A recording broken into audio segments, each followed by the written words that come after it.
ನಮಸ್ಕಾರ ಎಲ್ಲರಿಗೂ. ನಾನ್ ಶ್ವೇತಾ. ರಸಂ ಅಂದ್ರೆ ಯಾರಿಗಿಷ್ಟ ಇಲ್ಲ ಹೇಳಿ.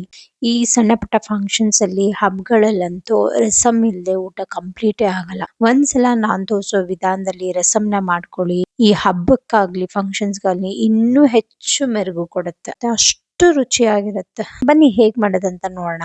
ನನ್ನ ಚಾನಲ್ಗೆ ಸಬ್ಸ್ಕ್ರೈಬ್ ಆಗಿಲ್ಲ ಅಂದ್ರೆ ದಯವಿಟ್ಟು ಸಬ್ಸ್ಕ್ರೈಬ್ ಆಗಿ. ಇಲ್ಲಿಗೆ ನಾನಿಲ್ಲಿ 3 ಟೊಮ್ಯಾಟೊ, ಚೆನ್ನಾಗಿ ಹಣ್ಣಾಗಿರೋ ಟೊಮ್ಯಾಟೊನ ತಗೊಂಡಿದ್ದೀನಿ. ಇದನ್ನ ನಾನು ಕಟ್ ಮಾಡ್ಕೊಂಡು ಈ ರೀತಿ ಪೀಸ್ ಗಳಾಗಿ ಮಾಡ್ಕೊಂಡು ನಾನು ಇದನ್ನ ಒಂದು ಮಿಕ್ಸರ್ ಜಾರ್ಗೆ ಹಾಕೋತಾ ಇದ್ದೀನಿ. ಮಿಕ್ಸರ್ ಜಾರ್ಗೆ ಹಾಕೊಂಡು ಇದ್ರ ಜೊತೆನೆ ಸ್ವಲ್ಪ ನಾನಿಲ್ಲಿ ಒಂದು ನಿಂಬೆಹಣ್ಣು ಗಾತ್ರದಷ್ಟು ಹುಣಸೆ ಹಣ್ಣನ್ನ ಹಾಕೊಂತಾ ಇದ್ದೀನಿ. ಇದಿಷ್ಟನ್ನು ನಾನೀಗ ಹೀಗೇನೆ ಗ್ರೈಂಡ್ ಮಾಡ್ಕೊಂಡ್ ಬರ್ತೀನಿ. ನೀರೇನು ಹಾಕೋದ್ ಬೇಡ. ನೋಡಿ, ಈ ರೀತಿ ಸ್ವಲ್ಪ ತರ್ತರಿ ಇದ್ರೂ ಪರವಾಗಿಲ್ಲ, ಈ ರೀತಿ ಗ್ರೈಂಡ್ ಮಾಡ್ಕೊಂಡು ಬರ್ಬೇಕಾಗತ್ತೆ. ಇವಾಗ ಇದನ್ನ ನಾನು ಇನ್ನೊಂದ್ ಪಾತ್ರೆಗೆ ಸೇರಿಸ್ಕೊಂತಾ ಇದ್ದೀನಿ. ಮಿಕ್ಸಿ ಜಾರ್ ಅಲ್ಲಿ ಬ್ಲೆಂಡ್ ಮಾಡಕ್ ಇಷ್ಟಪಡ್ದರು ಕೈಯಲ್ಲಿ ಕ್ಯೂಚಿ ಕೂಡ ಮಾಡ್ಕೋಬಹುದು. ಇದಕ್ಕೆ ಸ್ವಲ್ಪ ನೀರ್ ಸೇರಿಸಿ ಅದನ್ನು ಕೂಡ ಹಾಕೊಂಡೆ ಪೂರ್ತಿ ನೀಟಾಗಿ. ಅದೇ ಮಿಕ್ಸರ್ ಜಾರ್ಗೆ ನಾನಿವಾಗ ಮಸಾಲೆಗೆ ಹಾಕೋತಾ ಇದ್ದೀನಿ. ನಾನಿಲ್ಲಿ ಒಂದು 16 ಎಸಳು ಬೆಳ್ಳುಳ್ಳಿ, 1 ಸ್ಪೂನ್ ಅಷ್ಟು ಧನ್ಯ, 1 ಸ್ಪೂನ್ ಅಷ್ಟು ಜೀರಿಗೆ, ಅರ್ಧ ಸ್ಪೂನ್ ಅಷ್ಟು ಕಾಳು ಮೆಣಸು, ಸ್ವಲ್ಪ ಮೆಂತ್ಯ, ಸ್ವಲ್ಪ ಕರಿಬೇವು, ಇದಿಷ್ಟನ್ನು ಹಾಕಿ ಈಗ ಚೆನ್ನಾಗಿ ರುಬ್ಕೊಂಡ್ಬರ್ಬೇಕು. ತರ್ತರಿಯಾಗೆ ರುಬ್ಕೊಂಡ್ರು ಪರವಾಗಿಲ್ಲ. ನೋಡಿ, ಈ ರೀತಿ ತರ್ತರಿಯಾಗೆ ರುಬ್ಕೋಬೇಕು. ಇಷ್ಟು ತರ್ತರಿ ಇದ್ರೂ ಪರವಾಗಿಲ್ಲ. ಇವಾಗ ಇದು ರೆಡಿ ಇದೆ. ಈಗ ರಸಂ ಮಾಡಕ್ಕೆ ಶುರು ಮಾಡೋಣ. ನಾನಿಲ್ಲಿ ಸ್ಟವ್ ಮೇಲೆ ಒಂದು ಪಾಟ್ ಇಟ್ಕೊಂತಾ ಇದ್ದೀನಿ. ಪಾಟ್ ಕಾದ ನಂತರ ನಾನಿಲ್ಲಿ 3 ಇಂದ 4 ಸ್ಪೂನ್ ಅಷ್ಟು ಎಣ್ಣೆ ಸೇರಿಸ್ಕೊಂಡೆ. ಎಣ್ಣೆ ಕಾದ ನಂತರ ನಾನಿಲ್ಲಿ 1/4 ಸ್ಪೂನ್ ಅಷ್ಟು ಸಾಸಿವೆ ಚಿಟಪಟ ಆದ ನಂತರ 7-8 ಹೆಸರು ಬೆಳ್ಳುಳ್ಳಿ.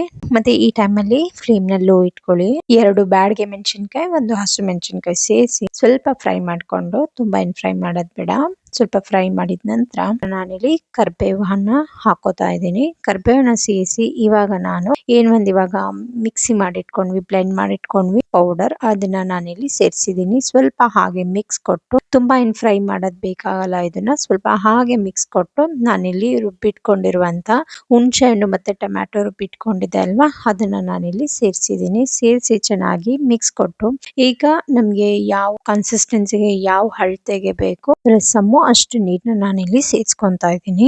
ಸ್ವಲ್ಪ ತೆಳುವಾಗೆ ಮಾಡ್ಕೊಂಡ್ರೆ ಒಳ್ಳೇದು. ಮತ್ತೆ ಬಾಯ್ಲ್ ಎಲ್ಲ ಆದ್ಮೇಲೆ, ಕುಕ್ ಆದ್ಮೇಲೆ ಸ್ವಲ್ಪ ಗಟ್ಟಿ ಬರುತ್ತೆ. ಇವಾಗ ನೋಡಿ, ಇದಕ್ಕೆ ಬೇಕಾಗಿರೋಷ್ಟು ಉಪ್ಪು ಕೂಡ ನಾನಿಲ್ಲಿ ಸೇರಿಸ್ಕೊಂತಾ ಇದ್ದೀನಿ. ನೀವು ಕೂಡ ರುಚಿಗೆ ತಕ್ಕಷ್ಟು ಉಪ್ಪನ್ನ ಸೇರಿಸ್ಕೊಳ್ಳಿ. ಸೇರಿಸಿ ಇವಾಗ ಇದನ್ನ ಸ್ವಲ್ಪ ಬಾಯ್ಲ್ ಆಗಕ್ಕೆ ಬಿಡ್ಬೇಕಾಗತ್ತೆ. ನೋಡಿ, ಬಾಯ್ಲ್ ಆಗಕ್ಕೆ ಸ್ಟಾರ್ಟ್ ಆಗ್ತಿದೆ ಅಂದಾಗ ನಾನಿಲ್ಲಿ 1/4 ಸ್ಪೂನ್ ಅರಿಶಿನ, 1/4 ಸ್ಪೂನ್ ಅಚ್ಚ ಖಾರದ ಪುಡಿನ ಸೇರಿಸಿ ಚೆನ್ನಾಗಿ ಮಿಕ್ಸ್ ಕೊಟ್ಟು, ಇವಾಗ ಇದನ್ನ ಇನ್ನೂ ಚೆನ್ನಾಗಿ ಪೂರ್ತಿ ಕಂಪ್ಲೀಟ್ ಆಗಿ ಬಾಯ್ಲ್ ಆಗ್ಬೇಕು, ಕುದಿಬೇಕು. ಕುದಿಯಕ್ಕೆ ಬಿಟ್ಬಿಡೋಣ. ನೋಡಿ, ಈ ರೀತಿ ಮರಳು ಬರ್ಬೇಕು. ಇವಾಗ ಇದು ಆಲ್ಮೋಸ್ಟ್ ರೆಡಿ ಇದೆ. ಟೈಮ್ ನಲ್ಲಿ ಉಪ್ಪು, ಹುಳಿ, ಖಾರ ಎಲ್ಲ ಕರೆಕ್ಟ್ ಆಗಿದೆಯಾ ಟೇಸ್ಟ್ ಮಾಡಿ ಚೆಕ್ ಮಾಡಿ ಅಡ್ಜಸ್ಟ್ ಮಾಡ್ಕೊಳ್ಳಿ. ನಾನು ಇಲ್ಲಿ ರುಚಿ ನೋಡ್ಕೊಂತಾ ಇದ್ದೀನಿ. ಪರ್ಫೆಕ್ಟ್ ಆಗಿದೆ, ಏನು ಆಡ್ ಮಾಡೋ ಅವಶ್ಯಕತೆ ಇಲ್ಲ. ನೀವೇನಾದ್ರೂ ಉಪ್ಪು, ಹುಳಿ, ಖಾರ ಆಡ್ ಮಾಡ್ಬೇಕನ್ಸಿದ್ರೆ ಇವಾಗ ಆಡ್ ಮಾಡ್ಕೊಳ್ಳಿ. ಇವಾಗ ನಾನು ಇದನ್ನ ಒಂದು ಲಿಡ್ ನ ಮುಚ್ಚಿ ಒಂದು 3-4 ನಿಮಿಷ ಹೀಗೆ ಫ್ಲೇಮ್ ನ ಲೋ ಮಾಡಿ ಕುಕ್ ಆಗಕ್ಕೆ ಬಿಡ್ತೀನಿ. ನೋಡಿ, 3-4 ನಿಮಿಷ ಆಗಿದ ನಂತರ ಓಪನ್ ಮಾಡಿದ್ರೆ ನೋಡಿ, ಈ ರೀತಿ ಎಣ್ಣೆ ಎಲ್ಲ ಬಿಟ್ಟಿರುತ್ತೆ. ಇದು ಕರೆಕ್ಟ್ ಆಗಿ ನೀಟಾಗಿ ಕುಕ್ ಆಗಿರುತ್ತೆ. ಇವಾಗ ಇದು ಆಲ್ಮೋಸ್ಟ್ ರೆಡಿ ಇದೆ. ನೋಡಿ, ಕನ್ಸಿಸ್ಟೆನ್ಸಿ ಎಲ್ಲ ಕರೆಕ್ಟ್ ಆಗಿ ಬಂದಿದೆ. ಇಷ್ಟು ತೆಳುವಾಗಿದ್ರೇನೆ ಮಜಾ ಇರುತ್ತೆ ರಸಮ್.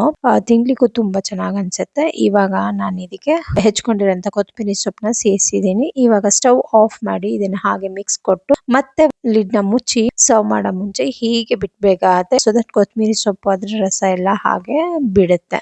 ಆಮೇಲೆ ಇದನ್ನ ಸರ್ವ್ ಮಾಡಿದ್ರೆ ತುಂಬಾನೇ ರುಚಿಯಾಗಿರುತ್ತೆ. ನೋಡಿ, ರಸಂ ರೆಡಿ ಇದೆ. ಕನ್ಸಿಸ್ಟೆನ್ಸಿ ಎಲ್ಲ ಪರ್ಫೆಕ್ಟ್ ಆಗಿದೆ. ನೀವು ಕೂಡ ಒಂದ್ಸತಿ ಟ್ರೈ ಮಾಡಿ ಹೇಗ್ ಬಂತು ಅಂತ ನಂಗೆ ಕಮೆಂಟ್ ಅಲ್ಲಿ ತಿಳಿಸಿ. ಹಬ್ಗಳಲ್ಲಿ, ಸಣ್ಣ ಪುಟ್ಟ ಫಂಕ್ಷನ್ಸ್ ಇದ್ದಾಗೆಲ್ಲ ಮಾಡ್ಕೊಂಡ್ರೆ ತುಂಬಾನೇ ರುಚಿಯಾಗಿರುತ್ತೆ. ಮಾಡೋದು ತುಂಬಾನೇ ರುಚಿ ಕೂಡ ಅದ್ಭುತವಾಗಿರುತ್ತೆ. ಒಂದ್ಸತಿ ಟ್ರೈ ಮಾಡಿ.